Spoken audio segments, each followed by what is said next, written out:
Buenas noches a todos los aficionados, socios, taurinos, etcétera. Bajo la presidencia de la diputada para Asuntos Taurinos, doña Luisa Monferrer, que ya tuvimos el honor de que estuviera con nosotros en la comida del Club Taurino de los 70 años de celebración de su fundación. Vamos a iniciar la presentación de una de las cosas que seremos el broche de nuestra semana cultural, que es la presentación de la revista Afición. Entonces, como siempre hacemos, dividimos, con el permiso de Luisa, dividimos los artículos que hay en la revista y los dividimos entre aquellos plenamente, diremos, más relacionados con el Club Taurino, que los comentaré. El borrico siempre va por delante y ya me he equivocado. Los comentaré yo, y después Pedro, que es el alma de la revista, es el que la compone, el que busca también mucha gente que colabore con nosotros para darle la categoría que a lo mejor no la damos los que estamos dentro, etcétera. Pues él, diremos, toda esa serie de artículos será él quien los va a comentar. Entonces, si os parece, Pedro, ¿cómo empezamos? Pues usted mismo, presidente. Cuando usted quiera. Pues empiezo yo con el asunto. Sí. Muy bien, pues vamos allá. La revista la tenéis ahí en la portada, que después le haremos un comentario aparte. Hablaré el micrófono, que se inicia con, diremos, nuestra editorial Capotazos, que sigue manteniendo el nombre que le puso en su día nuestro José María Mulet, y que después yo he mantenido en nuestros 14 o 15 años, no sé, los que lleve yo de presidente. Y esta vez, pues, mi Capotazos, que quiere ser eso, simplemente unos capotazos, hacen mención a un cuento taurino. Diremos, en ese sentido, yo recuperaría un poquito el talante literario que tenía José María, que no lo tengo yo, porque él era, como bromeaba, el profesional del ripio, pero hago una abstracción de lo que podía ser una plaza de toros cuando se acaba el mundo taurino. Y eso lo viví precisamente en San Sebastián. Y lo viví en San Sebastián porque estuve allí con un viajero taurino incansable, que es nuestro amigo Román Ferrer, y fuimos a ver la plaza de San Sebastián de Illumbe, la nueva plaza de San Sebastián. Yo recordaba de niño cuando los lloros prácticamente de Manuel Molés y de la hija de Romero, Maribí, cuando cerró la plaza anterior del Chofre. Pasaron 25 años sin haber toros en San Sebastián.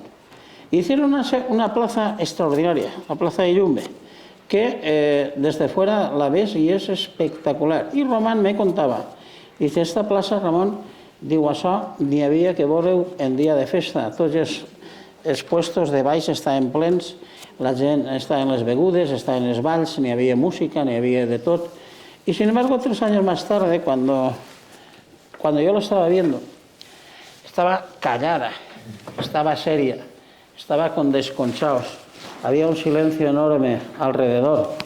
Y yo dije, bueno, pero esto, ¿cómo es posible que una cosa que en su día, pues por intereses políticos, partidistas, ideológicos o lo que sea, aquello se cerró, y hasta que no llegó José Tomás y lo volvieron a abrir, cogió un poquito de vida, que veremos a ver en qué queda.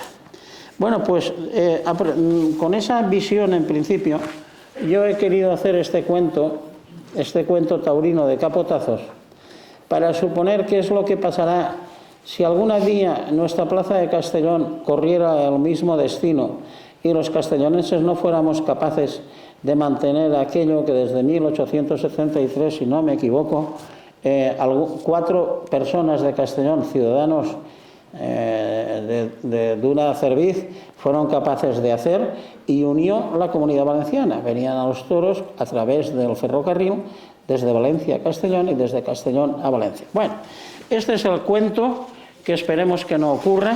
Siento haber sido un poco, diremos, entre comillas, triste, pero hay que estar guardando, diremos, estar de guardia para que eso no ocurra. Dicho eso, pasamos a las actividades del Club Taurino, que dependen de la Secretaría del Club. La iconografía y toda la cuestión fotográfica depende de Juan Antonio Ribes, que siempre está escondido tras la sombra, pero gracias a ellos tenemos un excelente resumen de esta actividad. Después pasamos a la conferencia sobre granero de Manolo Pons. En este sentido, quiero hacer un resumen, porque no lo voy a contar, el resumen de la conferencia de Manolo Pons, que no hace falta que os lo presente. No os lo perdáis, porque los que no pudieron estar en su conferencia, aúna a su conocimiento taurino con su ambición historiadora de la recogida de datos y lo abrocha todo con la sobriedad de su oficio de jurista. Finaliza el artículo, que es muy importante, con la reflexión de dónde hubiera llegado Granero de no haberse cruzado en su vida poca pena. Continuamos con el viaje del Club Taurino de Castellón por las tierras charras. Es un viaje que, diremos, pudimos hacerlo y tiene importancia después del hecho de la pandemia, porque era un hándicap para viajar. Estuvimos en la ganadería del Puerto de San Lorenzo y del Pilar. Lo mejor de todo del viaje fue la camaradería, la convivencia del grupo junto con la gastronomía que programa don Diego Tirado, que se enfada cuando yo le digo que yo no sé si presido un club taurino o presido una agencia de viajes. Gracias, Diego, y no te enfades, que los mayores no nos bajamos del burro. Él siempre se enfada cuando le digo esto. Continuamos en la parte que nos atañe y entramos en un capítulo que yo creo que no merecería más comentario, lo tenéis ahí en el caballete. Es una portada de las mejores que hemos tenido en estos años atrás. La pintora que está aquí a mi vera, Rocío Praescena, pues dice, es que esto ya no me posaré nerviosa, no sé qué tal. Digo, ahora aquí, que yo sepa, ninguno de estos del Club Taurino se come a los niños crudos. Fíjate que yo llevo 16 o 17 años, no lo sé, y todavía mírame que estoy lustroso, o sea que por lo pronto que vas a salir por delante y por la puerta grande. Bueno, nuestra Rocío Prats es natural de Villafranca del Cid, estudió Bellas Artes en la Universidad Politécnica de Valencia, ha trabajado en el mundo del diseño cerámico industrial, ha abierto un estudio en Castellón, y siempre integrando arte, diseño y artesanía. Desde exposiciones de sus pinturas en galerías, que no vamos a relatar, el diseño gráfico y el diseño de joyas, por ejemplo, que es una actividad que también ha añadido a sus competencias. Y sobre todo lo que tiene es que siempre ha logrado su inspiración y su trabajo en la naturaleza. Y que digo esto por la portada. Ella no es una taurina al uso, pero algo tiene el toro que la logró, diremos, captar para exponer, y los que estuvisteis en el Club Taurino en el último foro que hicimos en Esbous al Carrer, hizo una pequeña exposición. Es que su marido es un taurino molt cabut, y dijo, yo voy allí y veréis el trabajo que hace Rocío. Y efectivamente el toro está como lo vemos los taurinos. Es decir, los taurinos, para que no te creas original, Rocío, vamos a una corraleta o vamos a una ganadería, vemos un toro, nos quedamos mirando. En una corraleta, por ejemplo, no es un ambiente agradable, huele mal, y sin embargo miramos al toro, lo miramos para arriba, que se mueve, que se agacha, que se tumba, que no sé qué, y a la que miras el reloj te ha pasado media hora. ¿Qué quiere decir? Que los taurinos, que tenemos fama de malas personas y antianimalistas y todo este rollo, tenemos una devoción por el toro bravo que no te puedes acabar. Y a mí lo que me ha llamado la atención, es que tú ese momento del toro lo captas, pero de una manera... ¿A ti qué te llamó de atención del toro? Porque tú no eras una taurina al uso. ¿Cómo logras pintar ese toro? A ver, más que nada... Va, tírale, Martí. Empecé porque, como mi marido es muy aficionado, me dijo, me tienes que pintar alguna vez algún toro porque... Por aguantarlo, ¿no? Dirémoslo. para poder aguantarlo. Que no es fácil, ¿eh? Sí, sí, sí. Y nada, y dije, pues me puse con ello y la verdad que cuando empecé a estudiarlo un poco, empecé a descubrir la mirada del toro, la mirada y el poderío que tiene el animal, su cuerpo, todo me embaucó, y entonces pues a partir de ahí empecé solo haciéndole un cuadro y acabé haciendo una exposición, la primera exposición de toros, y luego pues he ido investigando un poquito, he hecho también he hecho cosas con toreros y tal, pero a mí lo que me gusta es el toro, pero animal. No quiero ser tampoco, nunca he intentado meterme en un terreno que pudiera ser delicado, porque yo he querido potenciar el toro como lo que es, como un animal de la naturaleza extraordinario, bello, sí, y encantador. Sí. ¿Vas a pintar más toros o qué? Porque sí, después de ver esas portadas y esa pequeña exposición, no te perdonaríamos que no estuvieras al loro de pintar más toros. Y más a més, que dicen ahora, o a más, como se diga, tu marido te lo perdonará menos. No, ya me está pidiendo que haga... ¿Más material? Sí. Oye, pues la verdad es que te puedo decir que yo de pintura o de esto entiendo bien poco. Pero te lo comunicaba antes porque Pedro, que es el alma de nuestra publicación y que es un hombre que nos ha hecho una portada a plumilla y que lo hace muy bien, me dijo, Ramón, es el lenguaje coloquial que él tiene, es una portada muy chula, ¿eh? Y entonces eso me llenó de... Bueno, pues muchísimas gracias, porque esta portada, como sabéis, nos la cede el autor o autora, nos la cede al Club Taurino y la colgaremos allí en el club para ser. Ya aprovecho para no agobiar más a Rocío, no sea que me tire algún... Voy a aprovechar para darle que tenga un pequeño recuerdo de esta plaquita que tenemos acá. Luisa, dona-li la tu. Va. Això és perquè tingués un recuerdo de... Moltes gràcies. Moltes gràcies. ¿Vale? Moltes gràcies.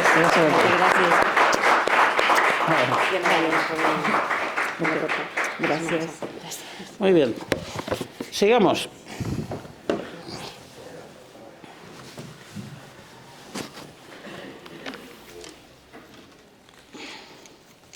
Manolo Pons nos hace un artículo, aparte del comentario que he hecho yo del foro, que se titula Renovarse o morir. Vale la pena también leerlo, porque si alguien ha vivido el mundo del toro es Manolo Pons, tanto dentro del club como fuera del club. Él es, como sabéis, bibliófilo. Si habla de granero, te dice si sabe si calzaba un 42 o un 43. Quiero decir que es un hombre estudioso del asunto cuando se pone a trabajar. Entonces el hombre hace un análisis de la actualidad. El análisis de la actualidad no es lo mismo que hablar de lo que pasó atrás, pero lo que está claro es que él siembra ahí una duda de lo que puede ser el porvenir de la fiesta si compara con los años pasados y no surgen o no dejan paso o no permiten salir a los nuevos toreros en el escalafón. Y esto, pues, yo, que sabéis que he sido siempre un chalado de la defensa de la fiesta y uno de los motivos que muchas veces he comentado, dicho por Manolo, tiene pues la justa medida de lo que resulta ser cierto. Entonces es un artículo que os lo recomiendo. A continuación, el viaje a Salamanca, me pedía lo comentado, con ella he hablado, renovarse. La Tauromec, yo he hecho un artículo que puede ser un peñazo, puede ser difícil de entender, pero que voy a intentar yo pues dar dos pinceladas de por qué lo he hecho. Y se titula La tauromaquia y el pensamiento woke. El pensamiento woke, para quien no esté, woke significa, la traducción literal sería estar despierto, es decir, que es un pensamiento que se traslada fundamentalmente a las universidades de Estados Unidos, posiblemente tenga su origen en el mayo del 68. De tal forma que, diremos, por buscar una base, entre las cosas que tiene como base es, diremos, la crítica de las tradiciones. La crítica de las tradiciones lleva consigo que se tire una estatua de Colón o de Fray Junípero Serra por considerar que fueron los culpables, pues yo qué sé, de la esclavitud de entonces, de la colonización de entonces, etc. Este pensamiento, que parte un poquito de un aspecto, diremos, intelectual, que es, este es mi derecho, esto es lo que pienso, pues este es mi derecho, elegidme a favor. Moraleja, todo lo que sea tradición en principio es perseguible. Así podemos cerrar la Plaza de México, la Monumental, que es la plaza más grande del mundo, podemos acabar con los toros en Colombia, y si trasladamos a nuestro país podemos empezar a cerrar cualquier cosa. Y cualquier cosa en los toros es cualquier cosa española. Y si es cualquier cosa española, el viejo, diremos, dilema de no defendáis con la bandera española los toros.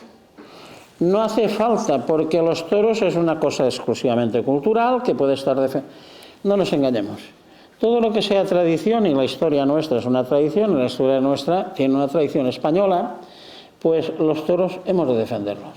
Por tierra, por mar y por aire, aunque sea una tradición. Bueno, ya lo leeréis y me podéis criticar todo lo que queráis al respecto. Pero pienso que está de moda porque esto está ocurriendo en Francia, está ocurriendo en muchos sitios y tiene una trascendencia que muchas veces, pues diremos, a los que somos hombres de la calle, nos pasa desapercibido. Mi hijo escribe un artículo, siempre hablar de mi hijo es un rollo, que se titula Alberto López Simón. ¿Por qué sabéis que Alberto López Simón se ha retirado de los toros?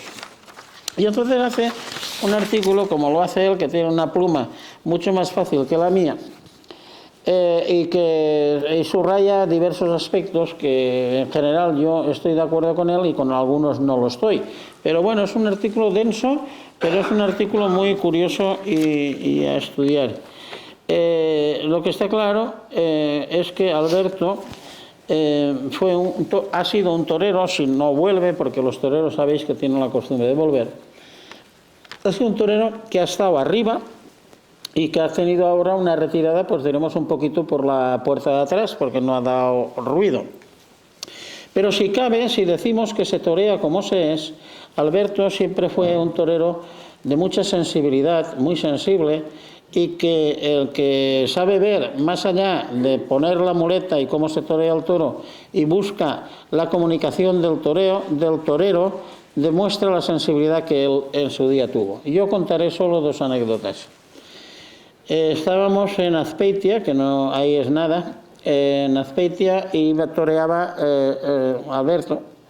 Y en el hotel donde estábamos, 3/4 hora de antes de la corrida, oímos unos gritos. ¡Venga, coño, dale, baja la mano! Y unos gritos, la siesta.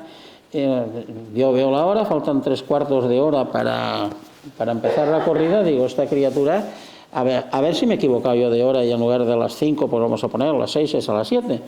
Y era Julián Guerra, el apoderado que tenía, hombre de fuerte carácter. Estos toros son unos cobardes, tú tienes y puedes. Y yo dije, bueno, pues esta criatura que se va a vestir de torero dentro de 3/4 de hora, ¿cómo pueden sufrir este achuchón angustioso por parte del gerente o el responsable que lo lleva? Esa una. Y la otra, él fue en Bilbao, cuando el torero que iba a alternar con Garrido y con él, pues lo cogieron o se dio de baja, no me acuerdo. La cuestión es que la gente, la prensa, por la mañana era un un ronroneo de que tenía que entrar pues un torero que había triunfado en Madrid, no me sale ahora. Y el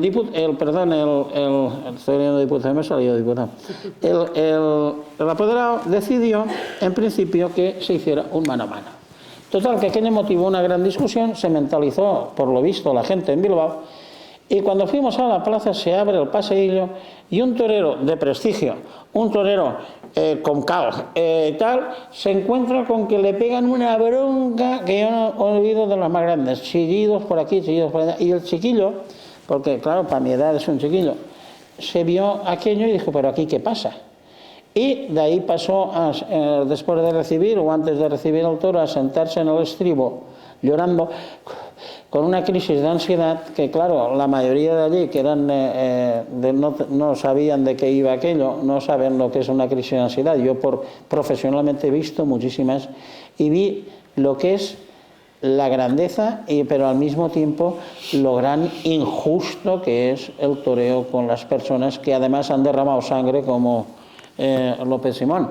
Luego, vaya muy bien el análisis de mi hijo, pero sepamos que los toreros, diremos, es muy difícil que vayan adelante, sobre todo cuando tienen sensibilidad, y la sensibilidad después se demuestra en el toreo, porque el toreo que hace López Simón no puede hacerlo otro cualquiera. Sigamos. Vicente es, como digo, socio veterano, hace un análisis sosegado pero exhaustivo de los carteles a la luz de su experiencia y en amor a la verdad. No dice ninguna cosa que no sea cierta. Cree que si hay una manta que tape los carteles, estén seguros que Vicente la levanta. Y dice muchas cosas buenas, pero también expone objeciones a considerar. Por lo tanto, les recomiendo el artículo porque nuestra Feria de Castellón, cuando me preguntan, yo siempre digo, lo importante es que se haga. Estamos en época de que lo importante es que se hagan los toros. Aquí, de manera puntiaguda y tal y cual, tenemos los toreros depositados en diversas corridas. A lo mejor las agrupaciones nos hubieran gustado que fueran distintas y alguna corrida en concreto, pues a lo mejor... Lean a Vicente Ripollés, que Vicente Ripollés chuta gol educadamente y hace un análisis que vale la pena escuchar. Y nada más. Cuando quieras, Pedro. Gracias, Lopita. Buenas noches. Pues la revista más o menos hemos mantenido, seguimos manteniendo la línea que en su día ya marcó nuestro compañero Manolo Pons, y las secciones pues más o menos vamos manteniéndolas con ligeras renovaciones, pero intentando pues que la revista tenga una estructura y una continuidad a lo largo del tiempo. Empezamos, como siempre se ha hecho habitual con esta revista, con las reinas de la fiesta de la Magdalena y el cartel de la Magdalena, que es pues lo menos taurino que hay, pero obviamente esta revista se vincula también con la fiesta de la Magdalena, ¿no? Por eso siempre nos parece adecuado colocar para abrir al menos con nuestras reinas. A continuación viene el listado, como es habitual, de los matadores, rejoneadores y novilleros de la feria. Este año la parte buena es que sí que hay novilleros. Por fin tenemos novedades en caballos, además 2 chavales de Castellón que van a poder debutar aquí en la plaza, ¿no? Llevábamos varios años reclamando la novillada. Pienso, además, que probablemente lo más destacado de los carteles, para mi gusto, sea que hay una novillada, ¿no? Porque el resto de los carteles, pues lamentablemente son bastante continuistas. Sí que es cierto que vienen la mayoría de las figuras del momento, pero también es cierto que si miramos estas fotos y la feria de hace 10 años, y muchos son pata a pata, y si queremos novedad, si queremos que la gente empiece a volver a los toros, pues hacer un mano a mano con matadores que tienen 20 años de alternativa, a lo mejor no es lo más apetecible, ¿no? Cuando realmente hay matadores nuevos que sé que están viniendo y pegando bocados, ¿no? Entonces, yo a destacar sobre todo, ya os digo, la novillada me parece extraordinario, la presencia de Paco Ramos, que hay que tirar para casa, y Paco cada vez que ha estado aquí se lo ha ganado. Y pues mis condolencias a los que les gustan los rejones, porque a cambio de la novillada se han cargado la corrida de rejones. No podía ser todo perfecto. Y en cuanto a las ganaderías, pues resulta llamativo ver que para 5 o 6 festejos hay 10 o 12 hierros diferentes, ¿no? Estamos ya en la dinámica de que parece imposible montar un hierro completo, salvo la de Victorino, pues parece casi imposible montar un hierro completo para una corrida de toros, ¿no? Y más a principios de temporada, si aquí estamos así, igual cuando llegue la Albacete tenga que tirar de vacas, porque vamos, me parece muy fuerte, ¿no? Que no hayan podido rematar. Está bien que vengan de una misma ganadería, que tienen 2 hierros, pero bueno, esto es un poquitín una feria, ¿no? Demasiado hierro para tan poca feria. Y a continuación miran ya los artículos. Yo he escrito varios, porque tenía un poco ganas de contar alguna cosita, y me ha apetecido muchísimo hacer uno a Pascual de la Cruz. Pascual de la Cruz, bueno, pues no llegó a gran cosa en el mundo taurino, tuvo mala suerte, como suele pasar muchas veces en este aspecto, pero este es un hombre que siempre mantuvo la esencia de lo que hubiera sido un torero. Pues la verdad es que fue una pena, porque era todo un señor, y además todo un personaje del club. Yo creo que aquí en el club todo el mundo le tenía un cariño especial, era una persona conocida, era una persona a la que todos guardaban cariño, ¿no? Probablemente en el mundo taurino no logró mucho, pero a nivel personal sí que pienso que dejó una buena estela, y creo que merecía al menos una pequeña despedida, ¿no? Me mandó también un artículo, José Luis Esteban, como sabéis era el presidente del Club Taurino de Alcora, y él ha sido siempre un defensor de la corrida íntegra ultranza. De hecho, el Club Taurino de Alcora, como sabéis, daba el premio siempre a la mejor lidia, siempre no, casi nunca, porque muy pocas veces que ellos consideraban que hubiera una lidia completa, y él nos hace una disquisición de lo que él considera que debería ser completamente la lidia, ¿no? El llamar al toro de largo, el que entre varias veces al caballo, entre los banderilleros, banderillen como corresponde, y que todas las fases de la lidia se funcionen como deberían funcionar, ¿no? Porque, bueno, realmente si te quitan el caballo o te quitan parte del espectáculo, él supone que, bueno, ya que pagas la entrada entera, lo normal es que tengas el espectáculo completo, ¿no? Que te den todo por lo que has pagado. Entonces, es todo el argumento por el que gira todo su artículo. La verdad es que es un hombre que además de entender mucho, escribe bastante bien.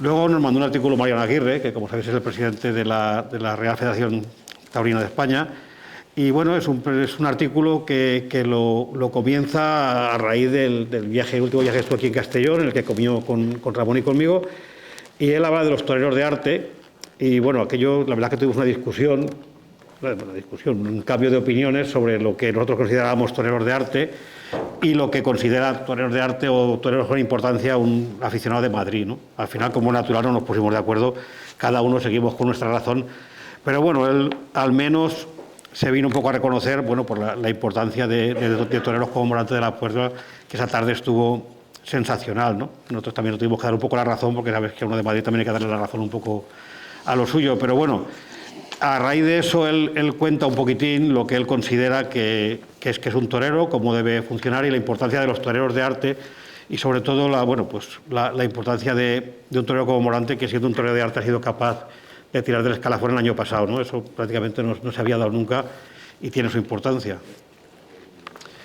A continuación, Enrique Amat, que es un periodista valenciano, que lo conocéis todos, además es habitual que nos mande, y manda artículos siempre muy interesantes. En este caso nos manda uno sobre Mario Cabré, que es probablemente el torero más polifacético que hemos tenido, porque aparte de ser un torero extraordinario, bueno, pues fue actor, llegó incluso a tener compañías de teatro, hizo películas, incluso hizo poemas, escribió, y nos cuenta también pues que en la última etapa de su vida él sufrió una embolia, se quedó un poco perjudicado de un lado, y pasó mucho tiempo aquí en el balneario de aguas marinas que había en Benicàssim. Escribió incluso un libro aquí, un poemario que se llama Benicàssim y Tancas, y bueno, pues la verdad es que el artículo es muy corto para una vida tan apasionante como la de Mario Cabré, ¿no? Pero al menos nos recuerda su figura.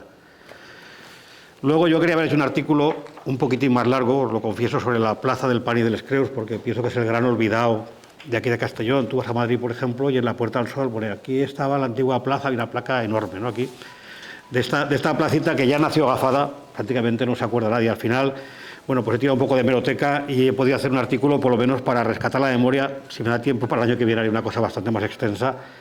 Es una plaza que se fundó aquí por la Casa de la Beneficencia, que era muy habitual entonces, ¿no? Por ejemplo, la de Bilbao, si no me acuerdo mal, también funciona. En aquella época era habitual que la Casa de Beneficencia intentaran recaudar dinero con los de los toros, que se ganaba mucho dinero. Fue una plaza que costó muchísimo de hacer, porque tampoco había mucho capital para hacerla, y que a trancas y barrancas pues aguantó hasta que se puso en marcha la actual Plaza de Toros, ¿no? Aguantó, bueno, pues durante bastantes años, pero tuvo que funcionar a mitad de construir, luego se remató de construir tarde y mal, en fin. Fue una plaza un poco agafada desde el principio, estaba situada donde está ahora el Instituto Ribalta, y bueno, pues estaría bien, ¿no?, que se le recordara un poco más o que se le diera un poco más de importancia, ¿no?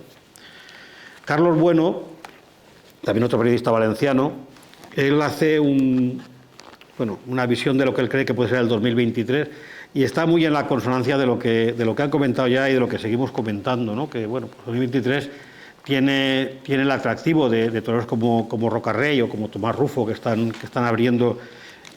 Hay chavales que están ahí que si les dejan meter, como Álvaro Lorenzo, Ginés Marín o Román o Francisco Manuel, que si les dejan meter pueden renovar mucho y pueden dar mucho a esto, pero claro, por el contrario tenemos a los toreros que se resisten a irse a su casa cuando ya está el cartucho más que quemado, y por más que sigan siendo grandes figuras del toreo, bueno, de momento que también aburren, ¿no?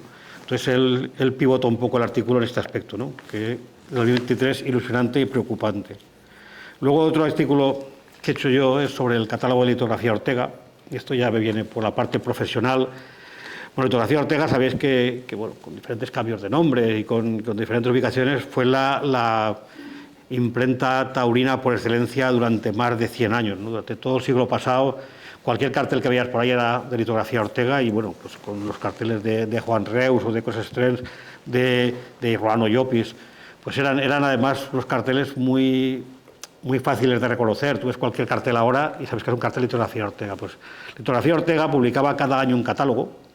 Entonces eran muy curiosos porque, claro, se imprimía todo en blanco y negro, porque entonces imprimir en color era realmente complicado, pero en el catálogo pegaba, ya se he puesto unas fotos, porque yo tengo alguno. Yo tengo este que sale aquí, es el que tenía, por ejemplo, Rufino Milián cuando ejercía de empresario, y le faltaba incluso alguno, porque bueno, es lo que se utilizaba para pedir. Entonces ellos, que me gustaría que lo vierais, pegaban directamente originales de entradas o pegaban originales de los folletos, porque era mucho más sencillo pegar eso en el catálogo que tener que imprimirlo. Están incluso, os he puesto los precios porque es muy curioso, los precios en pesetas de lo que valían entonces los carteles que hacía litografía Ortega.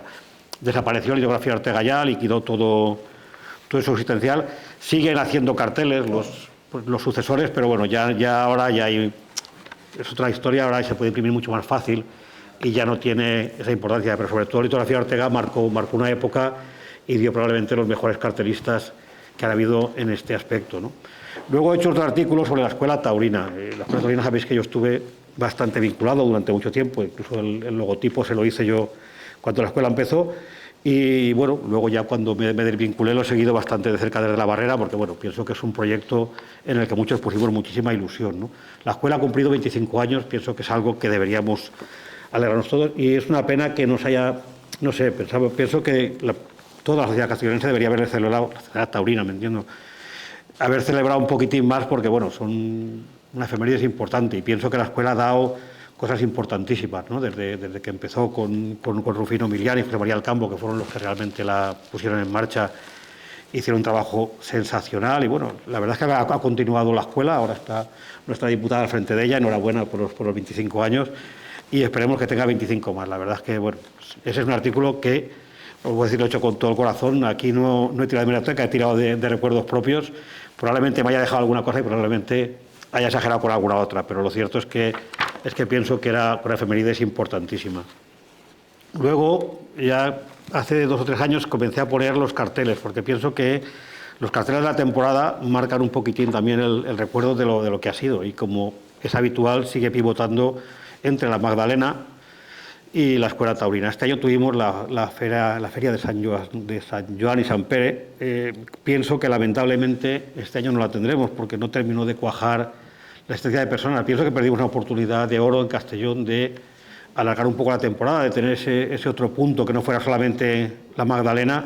Lamentablemente la gente no respondió. A lo mejor es que tampoco la situación económica en estos años después de la pandemia sea la más boyante, pero bueno, la verdad es que es una lástima, es una oportunidad perdida, porque no creo que el empresario vuelva a jugársela, ¿no? Una cosa lamentable. Y luego están pues los carteles de la escuela taurina, que afortunadamente consigue que todas las plazas de la provincia prácticamente pues consigan abrir al menos una vez al año, ¿no? Que sería una lástima, o que plazas como Benasal puedan mantener la plaza en sí, porque Benasal Lucena si no se hiciera este festejo, perderían el estatus de plaza histórica, con lo cual probablemente no se podría volver a montar, ¿no? Solamente el hecho de que se pueda celebrar un festejo allí ya vale la pena para mantener, bueno, estas plazas históricas, ¿no?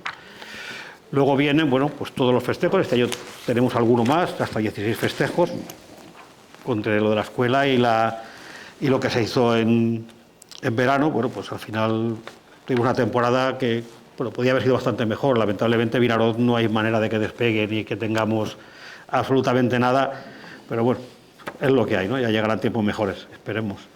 Luego va, como siempre, la clasificación, el escalafón. Esto más que nada porque lo tengáis guardado como referencia cuando queráis combinar algo. Es la primera vez que un torero de arte, eso sí, pues queda número 1. Morante de la Abuela quedó con 100 corridas. Pienso que fue una hombría absoluta y que deberíamos agradecérselo de alguna forma. Y al final, pues los trofeos Magdalena y la divisa de honor. Esto es en conjunto libro. Espero que lo disfrutéis tanto leyéndolo como yo he disfrutado haciéndolo, y muchas gracias al Club Taurino un año más por confiar en nosotros. Gracias.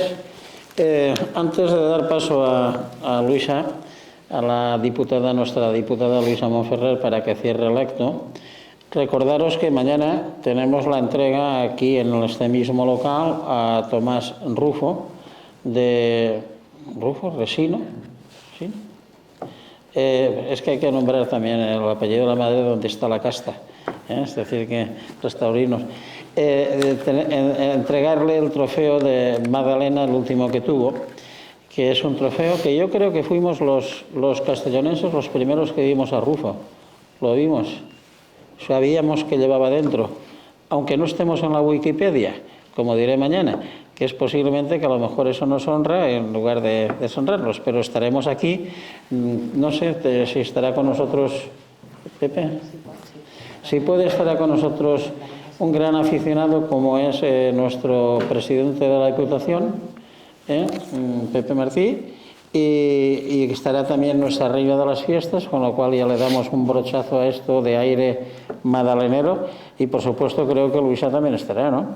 Pues entonces los esperamos aquí a las 12:30, que como todos los años yo creo que será un acto muy bonito antes de pasar al acto social por la noche del Festival del Paso Doble, del cual, ¿cómo estaba la plaza? La plaza estaba abarrotada, es decir, que en el auditorio lo tenemos a tutiplén, entonces esperamos que sea un éxito como ha sido todos los años. Luisa, cuando quieras puedes cerrar el acto. Bueno, pues reiterar otra vez, ¿no?, las gracias que os di el sábado y la enhorabuena. En este caso habéis hecho una gran labor por parte de, bueno, un poco Pedro desde la coordinación de todo, pero bueno, al final una gran cantidad de gente que ha querido compartir y colaborar en esta revista, y al final lo que se hace es una buena recopilación de lo que ha sido y lo que es, ¿no? Yo sí que hay algún artículo que sí que quiero leer respecto a lo que será, ¿no? Pero yo añadiría en lo que ha dicho el presidente de que se tienen que hacer las fiestas o las ferias sí o sí, pero yo añadiría que actividades como estas y clubs taurinos, en este caso como vosotros, también tienen que hacer actividades sí o sí como hacéis, ¿no? Porque creo que al final también ponéis en valor la fiesta y la ponéis también en un sitio pues relevante, ¿no? Al final hacéis un conjunto de actividades que van a lo largo de la semana y que van alrededor del toro. Creo que es importante que lo hagáis y que es importante que se lleve a cabo para poner en valor la fiesta. Y dar la enhorabuena también al artista por la portada, porque es espectacular. La verdad es que tiene una gran definición del animal y creo que es ahí donde se debe apostar y seguir en esa línea, ¿no?